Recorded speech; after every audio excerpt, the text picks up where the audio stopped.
ഇന്നത്തെ തിരുവചനം സങ്കീർത്തനങ്ങളുടെ പുസ്തകം 64 7 മുതൽ 10 വരെ, 65 1 മുതൽ 4 വരെ. എന്നാൽ ദൈവം അവരെ എയ്യും, അമ്പുകൊണ്ട് അവർ പെട്ടെന്ന് മുറിവേൽക്കും.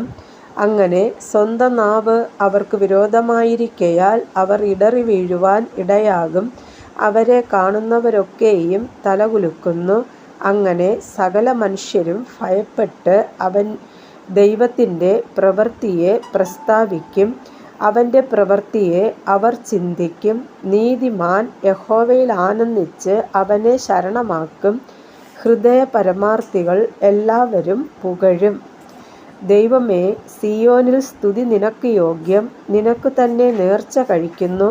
പ്രാർത്ഥന കേൾക്കുന്നവനായുള്ളോവേ, സകല ജഡവും നിന്റെ അടുക്കലേക്ക് വരുന്നു. എൻ്റെ അകൃത്യങ്ങൾ എൻ്റെ നേരെ അതിബലമായിരിക്കുന്നു. നീയോ ഞങ്ങളുടെ അതിക്രമങ്ങൾക്ക് പരിഹാരം വരുത്തും. നിന്റെ പ്രാകാരങ്ങളിൽ പാർക്കേണ്ടതിന് നീ തിരഞ്ഞെടുത്ത് അടുപ്പിക്കുന്ന മനുഷ്യൻ ഭാഗ്യവാൻ.